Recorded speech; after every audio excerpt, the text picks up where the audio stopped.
I know who I am. Yep. I know what I am. I know why I'm here. I know what I'm here to do, and I know exactly how to do it. So having that clarity it affords me the opportunity to be strategically ignorant of anything that just doesn't totally vibe with what I'm excited about. Welcome to the High Voltage Business Builders, a show where we interview entrepreneurs growing and scaling their income through e-commerce and showing you the path to make your first or next million.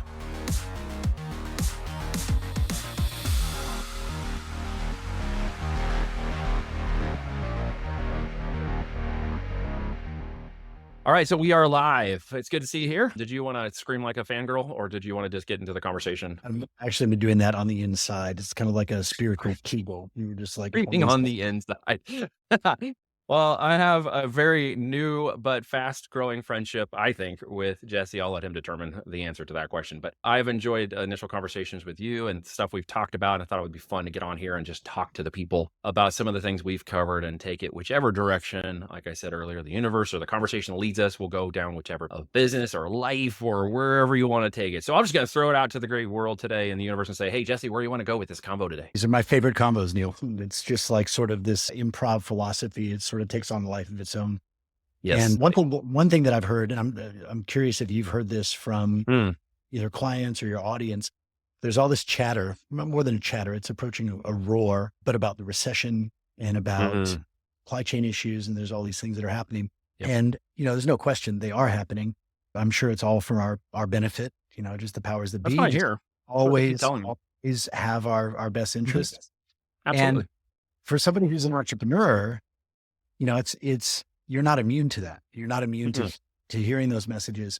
But if you really look at if a recession is just this multiplication of problems personally and professionally, and if you're in the business of solving problems, then it seems to me that the more problems there are, the better your business is going to do, not from like an opportunistic sort of way, but opportunity. Exactly. So I'm curious, what have you heard, or, what's your sort of finger on the pulse of what do you think? Yeah. Well, my 411 on this side of the house, because we do physical products, we deal with physical product businesses. Our timelines for physical products have changed, but the total availability is not gone. Now, there's scarcity, of course, and then there's mid-level scarcity, and there's perception of scarcity and actual scarcity, and then there's what we consider to be abundant, and then what other countries or people might consider to be abundant.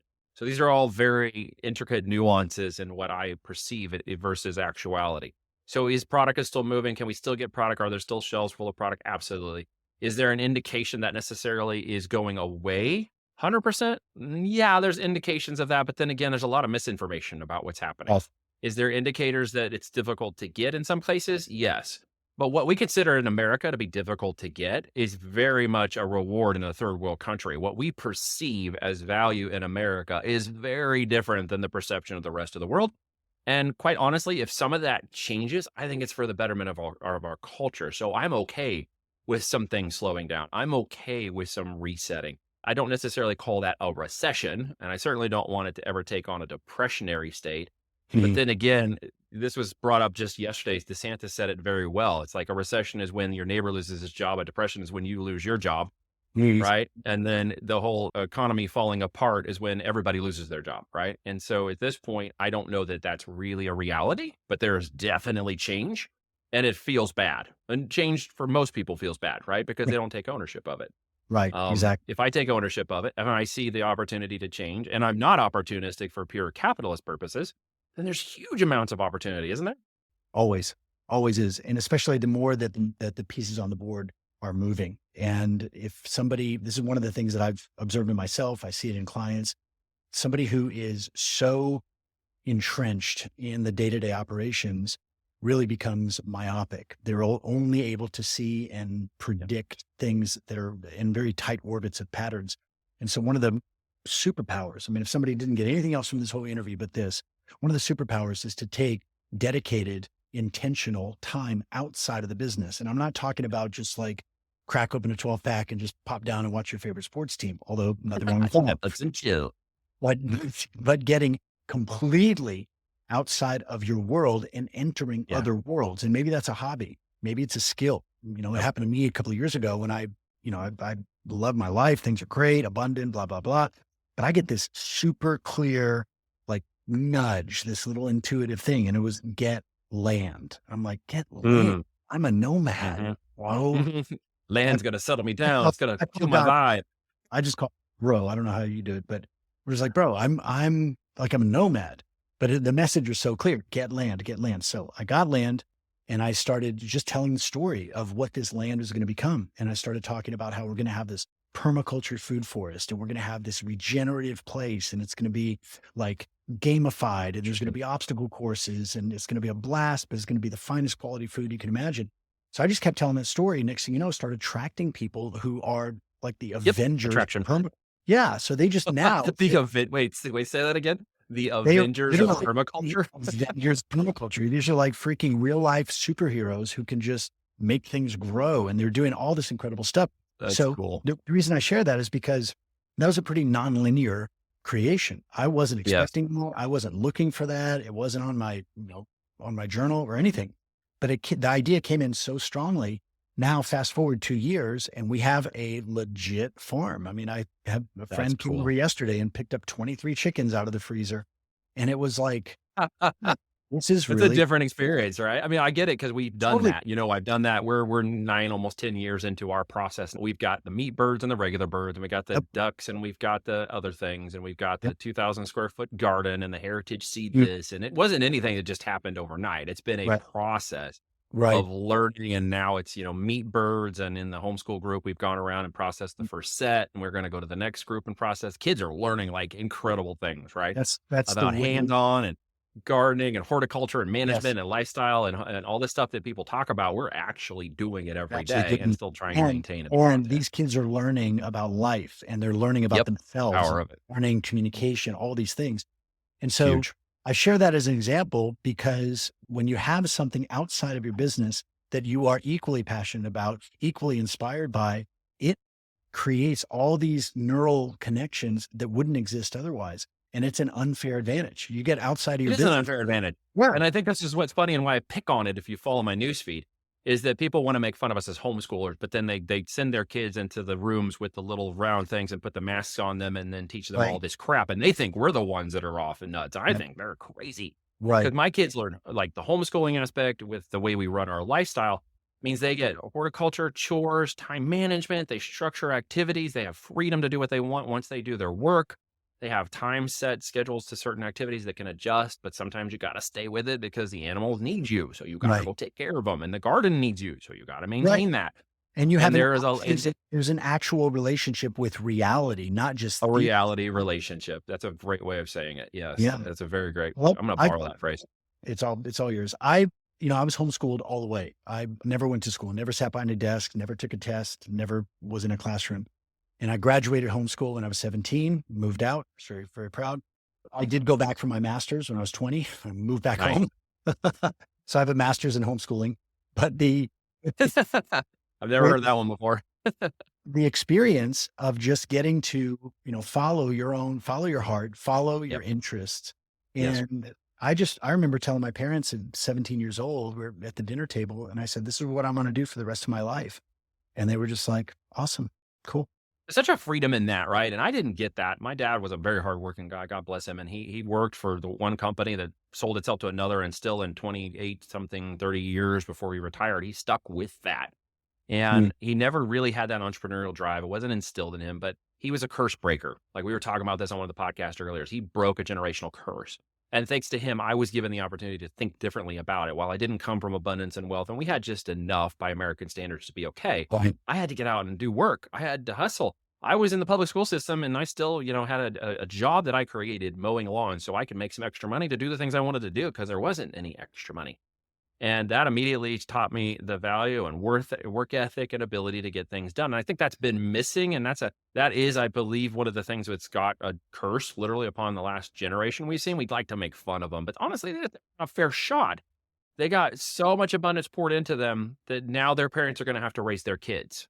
And they don't right, see the problem with right. that. And I see a problem 100%. with that, right? Because I plan to raise children that will become adults who I want to spend time with. Like, I Right. wanna be around them. How's that for a weird thought, right? Like, I wanna spend time Well, with my kids. and by you acknowledging their unique, like their soul's purpose and the fact that they are unique, beings. They're not here to just, copycat you. There's a lot that they can teach us. And such an irony or a paradox where there's so many parents who want to control their kids' experience to try and prevent them from experiencing discomfort or to provide what they never had, all this kind of stuff. And the Yes. irony is these kids end up, as a generalization, they end up getting stifled. And the moment they're able to leave home, they leave. They can't wait to leave home. They But blow the doors off of it. Yes, we've right, met oh, those they kids could, in college. I met right, them. They go right, wild. right. And as a result of you being just honoring who they are and honoring their path, you spike the odds sky high of them wanting to continue to have a relationship with you Well, I feel because like I'm stacking the odds. I'm well, trying to stack the odds in a fatherly figure, and I said this to my girls multiple times. I'm your dad first. Someday we'll be friends, and I look forward to that. But right now, I'm not your friend, right? And so I yeah, want to lead you through that. And I have daughters, right? 4 daughters. So life from me has a very different flavor than I thought it would in terms of yeah, how to approach the world and different from the men who have all boys or combinations, all yeah, girls suddenly takes the world and changes its perception. You know what I'm saying? Like you have a very different viewpoint on the world when you're looking at through the eyes of your daughters. yeah, amazing. Well, we're going to swing the tangent totally Keep different now. swinging. Are you familiar with the book called The End of the World is Just the Beginning, Peter Zion? I am not, but I like the title. It's a great title. My personal jury is still out on this guy as a human being. I'm not sure Sure. how I vibe with his character, but some of the things that he's sharing in this book are very unique. And he talks about basically the end of the American empire, which started after Mm. World War II, where Hmm. America agreed to be the world's policeman in exchange for alliance against the Soviets. And we've been in a slow pulling back process from that, which basically he sort of predicts is going to mean the end of globalization when the oceans Mm. are not free anymore. And now you've got theft and piracy and all this other stuff and, local jurisdictions kind of jockeying for control of the waterways. You're looking at a collapse of globalization. And on top of that, you've got depopulation, which is Hmm. not the mainstream. Mainstream narrative is humans bad, too many humans, we're killing the planet. So go off yourselves. And the numbers actually say the exact opposite. Shocking. China is about to go off a cliff. And one of his theories is that China as a nation state is not going to make it to the end of this decade, which is wild if you That's think about wild. It it. is very So, wild. so I only share that because, within the scope of this recessionary narrative, and there's all this kind of scarcity stuff, he's talking about the United States. Everywhere is going to drop down because of the end of globalization. We're going back to short supply chains. We're going back to local manufacturing, local alliances. And he said everything's going to drop, but America is going to drop the least. And so Fascinating. I offered that book simply as a counterpoint to anybody who would like something other than the standard narrative. As far as the guy goes, I don't know. I get the sense Well, I mean, I can see where he's going at, and just from a pattern of behavior and where our country is, and stepping back out of the mainstream narrative for long enough that we've been out for 15 years now to Mhm. see the pattern and of behavior, both the concepts of depopulation as well as recognition of things that most people don't understand, like waterways being transferred to corporations, and how could you even own the ocean? Who owns the ocean?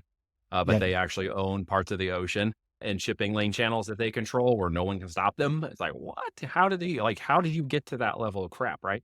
And most people don't understand the intercomplexities. That was broke out of the Maxwell trial. And most people don't know that either. So there's so Mm. much that's being hidden that's being awakened in Yes. everyone. And Yes. I think he's a little bit ahead of that narrative because I feel very similar that America is actually going to go the other direction, not necessarily a downfall, but almost a Rome of the world. You We think? already take on some of the currency across there. The Federal Reserve owns the dollar, and as a standardization, there's only a few countries that are not standardized. And what do you see actually happening in the world right now? In my perspective, and I'm seeing this from my friends who are in other countries, and you could chime in on, from what you see, but they are like, "Don't fall, America! Like you have to come save Right. us." Right. Like Australia and the UK and Canada are like, "Hey, our countries are like, took our guns, they're taking our freedom. They're like, you are the last bastion of hope."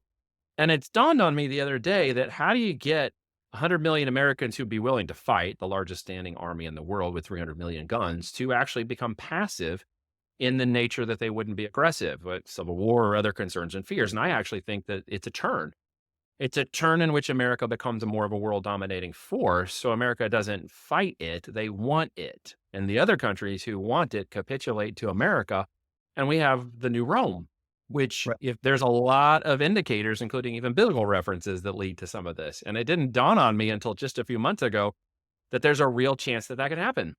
Yes, I'm tracking all of that. And interestingly enough, when Rome fell, by all historic accounts, around 500 AD, Yeah, people in Italy still called themselves Romans until they like did. the Roman 1700s. citizens. And That's so right. like In other countries, Roman. 1,200 years later, it's like, okay. And I think that in this country, I think that what people like the myth of America, the not fantasy, but the legend of America has Yes. just been in steady decline The narrative. since probably World War or the Civil War. Yeah. Because, the Civil War was not fought for slavery. The Civil War was fought because the Union States did not want to pay the debt that the federal government, District It of was a Columbia, financial. had incurred. And that's why Most they're people like, think it was about slavery. Yeah. yeah, well, Yep. You learn that in a state-run school. And so what are you That's going true. You don't understand the narrative. to, Slavery was just a way to get out of it. right.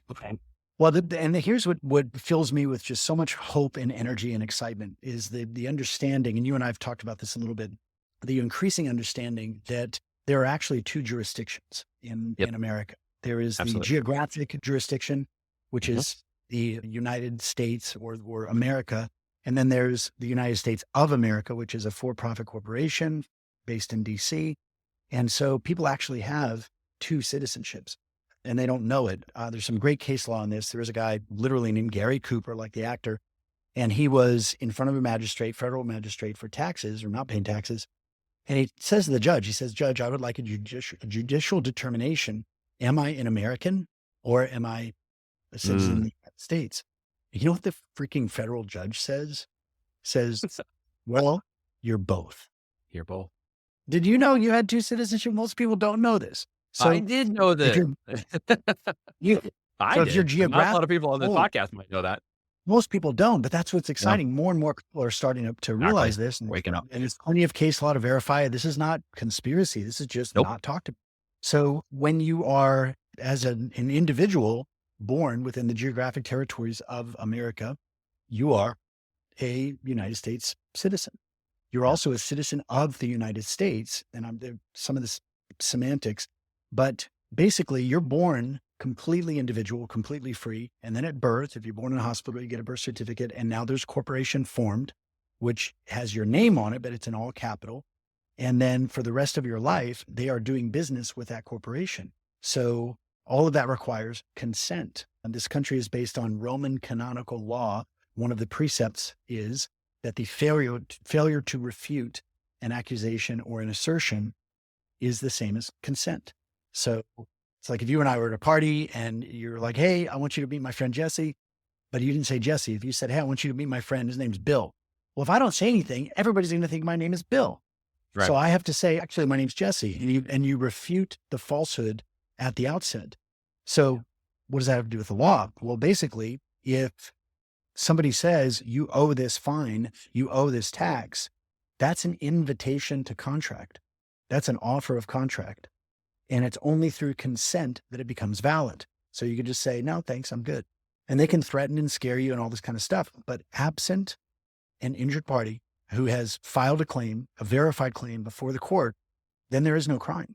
And so that's why we're seeing this massive rise in private member associations, private Yes. education associations, private Yes. farm associations, faith-based organizations, because all of that stays in the private realm. There are numerous amendments in every state constitution, as well as the federal constitution, saying that Congress shall pass no law interfering with the right to contract.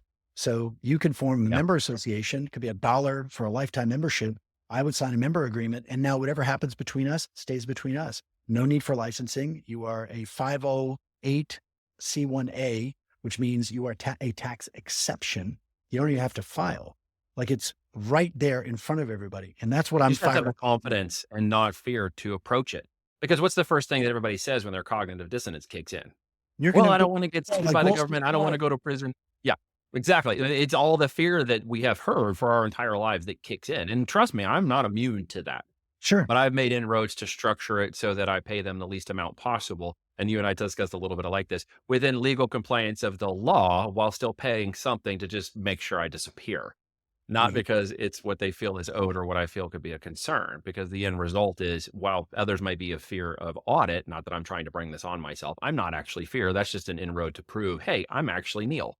Yep. Oh, well, we thought you were this guy over here with the capital letter name on. No, that's not me. That's the guy Nope. you put on my trust. It was on my birth certificate that you indebted to the corporation.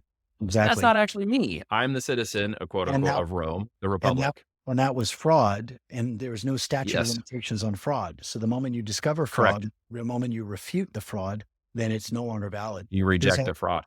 Yeah, exactly. You just turn down the offer. If we're having dinner at a No thanks. steakhouse, yeah, if they come and say, "Hey, the steak is $38,000," you're like, "No, I'm good. We're not gonna eat here." No, They no can't thanks. Well, and push. people will sometimes buy that. That's a conditional thing. Like, you've seen this conditional test before. The most recent one I was thinking of was they had a theater full of people. It was happening during the shootings, Mm. after the school shootings and stuff, and Columbine and whatnot. And they had a theater full of people, and they pulled a stunt to get people to go out of the theater and get on a bus to see how many of them would just comply with the order to leave the building and just get onto a bus without question. And very, very few people in the 300-person theater actually didn't get up, get on the bus, and go to wherever they wanted them to go. So think about it. We are conditioned to comply from birth. And they know that because everything we live in is a system. This is why I love to reference The Matrix, Yep. because The Matrix is one of those moments in time where when I finally woke up and watched that, my eyes looked at that whole show. Sounds Yes. kind of stupid, but looked at it completely differently all of a sudden. Yes. Like, I Well, did not realize I was jacked in. and I think on a some sort of metaphysical level, because consent is required, then I don't find it super useful to get into the details of whatever the latest conspiracy is. I know who I am. Yep. I know what I am. I know why I'm here. I know what I'm here to do, and I know exactly how to do it. So having that clarity it affords me the opportunity to be strategically ignorant of anything that just doesn't totally vibe with what I'm excited about. That being said, if consent is required from the masses, then whatever game is going on, they've got to put all sorts of signals out there to let you know what's going on. And if Oh, you yeah, they have don't, to make it feel real. right, right. Well, and if you don't say anything about it, then it's considered consent. And so putting Right? the matrix out there, having Alex Jones, say all his stuff, and it's All the something, controlled opposition. right, right. Well, somebody who sees that and goes, all Yep. right, cool, and doesn't change is again renewing their consent.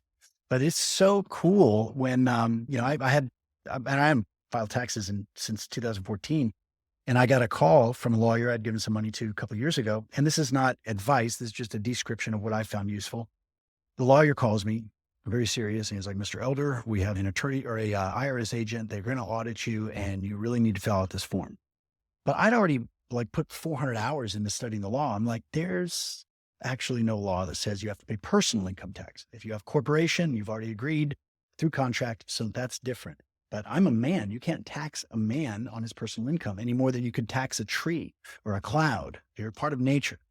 So I'd already gone through I had an idea of what to do. So I told him, I said, well, send me over whatever they tell me I'm supposed to fill out. I'll take a look at it.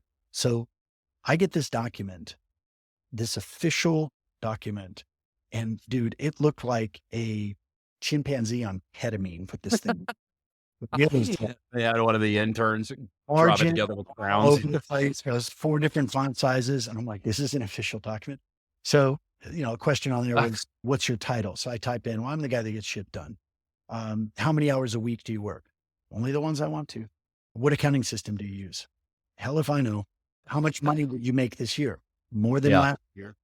And then I got tired. I just sent it back and I told the lawyer, I'm happy to continue the dialogue once I have clarification about the identity and the intent of this individual who's presuming to have jurisdiction and authority over me and my business. And he freaked out. He said, well, I can't represent you if you're going to challenge the tax code. I said, dude, I'm not challenging anything. I'm just requesting clarification about the identity and the intent of this individual. Because if somebody knocked on my door and said, you have to give me something, I'd be like, whoa, who are you? So I had these 7 questions. He wouldn't ask them because he was, playing the game. So that was last June and didn't hear anything back from the 3-letter agency, didn't hear back from the lawyer, nothing. Till about 3 months ago, he calls me again and you'll love this. He said, "You have a new agent that has been assigned to rotate." I'm like, "Great." Let me talk to we just went up a lot. Mr. Black, the Men in Black showed up. Yeah, totally.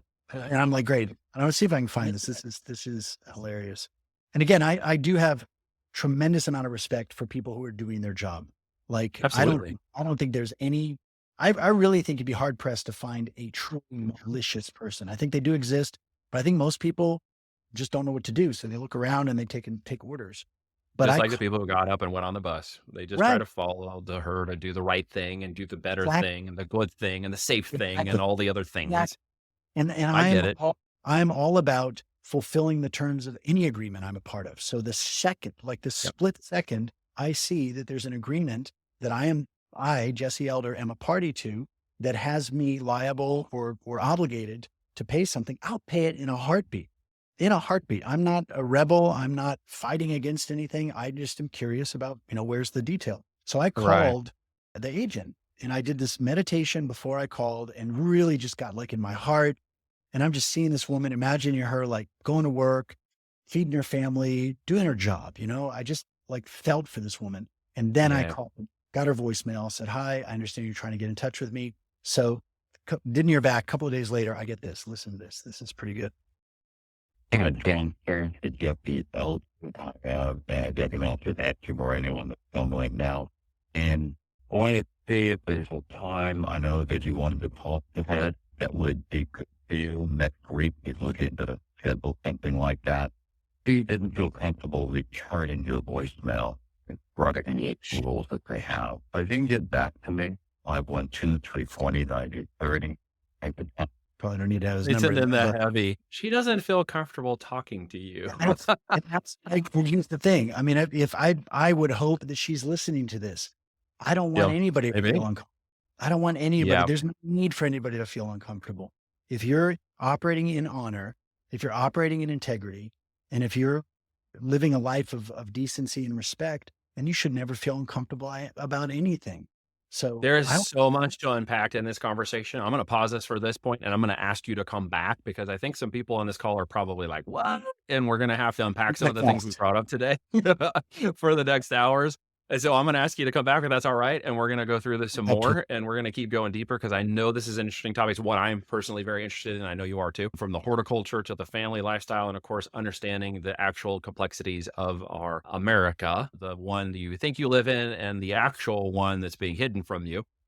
Are big topics. And dude, I appreciate you coming on and sharing some wisdom and some fun with me today. And my pleasure. I'd love to have you back. More to come. All right. If you like this episode, please share it with people you think will enjoy it as well. Thank you for listening, and be sure to tune in next week for a brand new episode of High Voltage Business Builders.